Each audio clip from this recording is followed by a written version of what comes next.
ಬೇಕಾದ್ರೂ ಬರ್ಬೋದು. ಹಾಗೆ ಅದೊಂದು ನಾನು ಯಾವಾಗಲೂ ನಾನು ಹೇಳುವಂಥ ಒಂದು ವಿಷಯ, ಪ್ರಾಸದಿಂದ ಕವಿತೆ ಆಗುವುದಿಲ್ಲ, ಭಾವದಿಂದ ಕವಿತೆ ಆಗುವುದು, ಪ್ರತಿಮೆಗಳಿಗೆ ಕವಿತೆ ಆಗುವುದು. ಗಜಲ್ ಆದರೂ ಅಷ್ಟೇ, ಪ್ರತಿಮೆಗಳಿಗೆ ಪ್ರಥಮ ಸ್ಥಾನ. ಕೇವಲ ನಾವು ಉದ್ದಕ್ಕೊಂದು ವಿಷಯವನ್ನು ಹೇಳ್ತಾ ಹೋದರೆ ಅದು ಗಜಲ್ ಆಗುವುದಿಲ್ಲ. ಹಾಗೆ ಮುಕ್ತಕವೇ ಆಗಿರ್ಬೋದು, ಅಲ್ಲಿ ನಾವು ಆ ಹೆಣೆಯುವಂಥ ಮಾತುಗಳು, ಕೊನೆಯ ಸಾಲುಗಳು ಒಂದು ಹೊಸತನ್ನು ಕೊಡುವ ಹಾಗಿದ್ದಾದರೆ ಅದಕ್ಕೊಂದು ಬೆಲೆ. ಈಗ ಚುಟುಕು ಹಾಕುವ ಅಷ್ಟೇ, ಆ ಕೊನೆಗೊಂದು ಪಂಚ್ ಹಾಕಿದಾಗಲೇ ಅದಕ್ಕೊಂದು ತೂಕ ಬರುವುದು. ಹೀಗೆಲ್ಲ ಇದೆ, ನಿಮಗೆಲ್ಲ ಗೊತ್ತಿರುವವರೇ ನಾನು ಹೇಳುವ ಅಗತ್ಯವೇ ಇಲ್ಲ. ಅಪ್ರತಿಮರು ಗೀತಾ ಲಕ್ಷ್ಮೀಶ್ವರ ಅಂತವರಿದ್ದಾರೆ. ಹಾಗಾಗಿ ಆದರೂ ನಾನೊಂದು ಈ ಪೀಠದಲ್ಲಿ ನಿಂತು ಮಾತನಾಡುವ ಸಂದರ್ಭದಲ್ಲಿ ಒಂದೆರಡು ನನ್ನ ಅನಿಸಿಕೆಗಳು ತಪ್ಪೋ ಸರಿಯೋ ಹೇಳುವುದು ನನ್ನ ಕರ್ತವ್ಯ ಅಂತೇಳಿ ಹೇಳಿದ್ದಷ್ಟೇ. ಆದರೂ ಸಮಯದ ಒಂದು ಕಾರಣದಿಂದಾಗಿ ಮತ್ತು ಮುಖ್ಯವಾಗಿ ಮೀನಾಕ್ಷಿ ಅವರಿಗೆ ಕೊಟ್ಟ ಮಾತಿನ ಕಾರಣದಿಂದ ನಿಲ್ಲಿಸಲೇಬೇಕಾಗಿದೆ. ರಾಣಿ ಪುಷ್ಪಲತಾ ದೇವಿಯವರು ಬಂದಿದ್ದಾರೆ.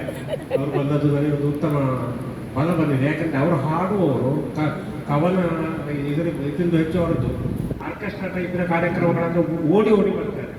ಇದಕ್ಕೆ ಅವರು ಬರುವ ಸಂಭವದ ಬಗ್ಗೆ ಬಹಳ ಭಯ ಇತ್ತು, ಅಂತೂ ಅವರು ಬಂದಿದ್ದಾರೆ. ಹಾಗೆ ಗುಣಾಜಿಯವರು ಎಲ್ಲಿಗೂ ತಾವಾಗಿ ಹೆಸರು ಕೊಟ್ಟು ಹೋಗೋದಿಲ್ಲ, ಹಾಗೆ ಕರೆದ್ರೆ ಮಾತ್ರ ಬರುವರು. ಹಾಗಾಗಿ ಕರೆದೆ ಬನ್ನಿ ಹೇಳಿ, ಯಾಕಂದ್ರೆ ಅವರು ನೋಂದಣಿ ಮಾಡಿ ಅಂತ ಹೇಳಿದ್ರೆ ಉಗ್ಗಿತಾರೆ. ಹಾಗಾಗಿ ಅದೆಲ್ಲ ನನಗೆ ಆಗುದಿಲ್ಲ. ಅವರನ್ನು ಹಾಗೆ ಭರಿಸಿದೆ.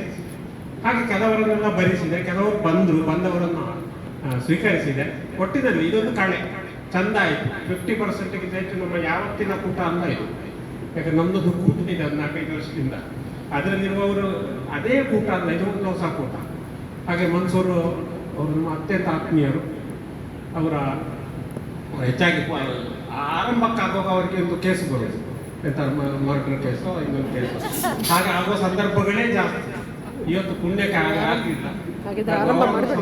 ಒಂದು ಮೆರುಗು ಬಂತು ನಮ್ಮ ಕಾರ್ಯಕ್ರಮಕ್ಕೆ, ಒಂದು ಶಾಯಿರಿಯ ಅಂತ ಆಗ್ತದೆ. ಇಡೀ ಮಾಡ್ಬೋದು, ಇನ್ನೊಂದು ಸಾರಿ ಮಾಡುವ ಸಂಪೂರ್ಣವಾಗಿ ಅದೇ ಥರ ಒಟ್ಟಿನಲ್ಲಿ. ಹಾಗೆ ಅದೆಲ್ಲ ಇತ್ತು. ಒಂದು ಕೊನೆಗೆ ನನ್ನ ಒಂದು ಕರ್ತವ್ಯ ಅಂತೇಳಿ 2-3 ಇದೆ. ಒಂದು ಮಾತ್ರ ಗಜಲ್ ಹಾಗೂ ಮುಕ್ತಕದ ದಾಟಿಯ ಕವನ ಹೋಗುದು, ಗಜಲು ಮುಕ್ತಕ ಹೋಗುದು.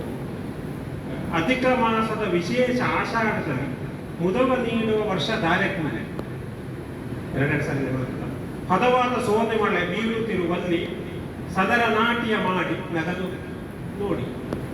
3 ದೇವರ ಸಂಘ ಇರುವ ಈ ಮಾಸ ಸೇರಿ ಭಜಿಸಲು ಕುಳಿತು ಸಿಗಲು ಸೌಭಾಗ್ಯ.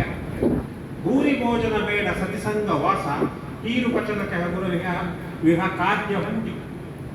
ಬರುತ್ತಲಿದೆ ಬಹುದೀರ್ಘ ಮಾಸವೀ ಸಮಯ, ಇರುಸುತ್ತಿರು ಜೋಪಾನ ಸ್ವಾಸ್ಥ್ಯ ಹಿತ ಯೋಗ. ಬರಿಯ ಜೀರ್ಣಕ್ಕೆ ಜಡವ ಕೊಡದಂತೆ ಕಾಯ, ಹರಿಸುತ್ತಿರು ಪಾಲೆ ಕಷಾಯ ಬರದಂತೆ ಕಾಯಿ. ಇಹರಂತೆ ದೇವತೆಗಳು ಈ ಸಮಯ ನಾಡಿನಲ್ಲಿ, ಬಹರಂತೆ ಧನಧಾನ್ಯ ಕೊಡದು ನಮ್ಮೆಡೆಗೆ. ಅಹಮಿಕೆಯ ದೂರವಿಡು ಸತ್ಸಂಗವಿರಲಿ, ಬಹುಕೀರ್ತಿ ಯಶ ಪಡೆಯುವ ಭವಿತವ್ಯ ಬೇಡಿ. ಬಹುಮಳೆಯ ಜತೆಗಿರಲು ಪೂರಗಳ ಸಹಿತ, ಬಹುಕೀರ್ತಿ ಯಶ ಮಹತಾದ ಕೋಟನೆಯ ಬರದಂತೆ ಮಾಡಿ. ಬಹುಮಳೆಯ ಜೊತೆಗಿರಲು ಪೂರಗಳ ಸಹಿತ, ಮಹತಾದ ಕೋಟನೆಯ ಬರದಂತೆ ಮಾಡಿ ನೀವು ಜಾಗ್ರತೆ ಮಾಡಿ.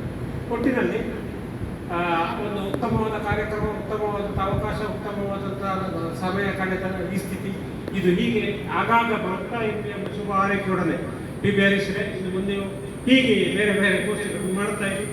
ನಾವೊಂದು ಒಟ್ಟಿಗೆ ಅನ್ನುತ್ತಾ ನಮಿಸುತ್ತೇವೆ.